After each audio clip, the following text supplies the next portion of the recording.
Hello everyone, welcome to the Riverrocklaw YouTube channel. This week I am doing a couple of videos. This is my second video that I'm doing about real estate law, and this one I'm reaching out to my buyers, especially if you're a first-time home buyer. You've probably never paid property taxes before. If either, of course, you've been living with parents or you've been renting, that falls to the landlord to do. But when you become a homeowner, surprise, you get to pay property taxes. And like the proverbial skinning of the cat, there's more than one way to do it. So there are some lenders out there, presumably if you're going to be getting financing, as most people do, getting a mortgage for the first time. Different lenders have different policies when it comes to how taxes are paid, okay?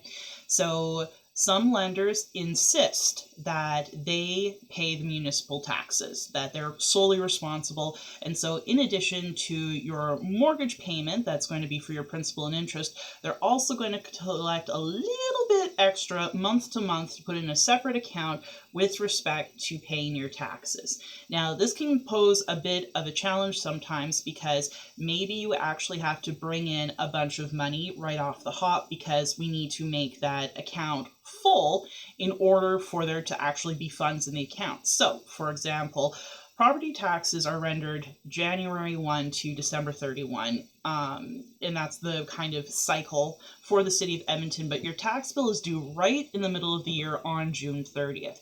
So if you're buying in the first 6 months of the year, so we're talking January to just before June 30th, we are saying that, okay, that's fine, but the lender basically has no money to pay this tax bill of whether it's $3,500, $5,000 with. So what they're either going to do is say, when you bring in your cash to close to the lawyer, or your cash shortfall, pardon me, you're going to have to bring in a kind of extra money so that they actually have money to pay it. Or they're going to say, actually, we're going to put it on you to pay the first year's taxes, and then the following tax year, starting in 2022 in this instance, then they're going to start collecting that, okay?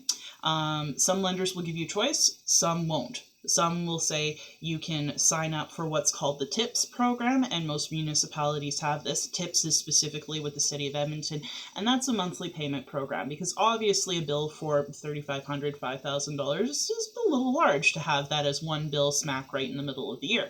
So that's the way that you can do it. So multiple ways to do it, but it's an important conversation to have, especially when you're a first-time home buyer. Think about it. You're probably going to be furnishing your place. Maybe there's some improvements that you want to do, and then you're not anticipating this extra cost for property taxes coming along and smacking you in the face, and you're like, where am I going to come up with this extra cash? Where am I going to come up with this money? So it's important to budget that, of course, when you're purchasing a home, and also talking to the lender. Some people prefer to have the lender pay, thinking, okay, that's one less thing for me to be responsible for.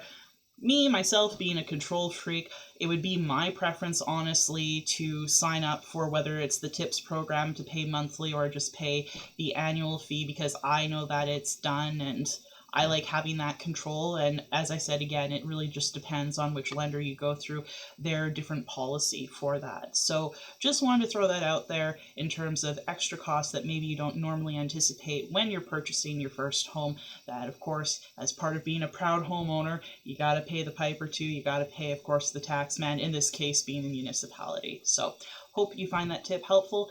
Hope everybody has a great day. Again, feel free to reach out to me. My website is www.riverrocklaw.ca. Thanks so much.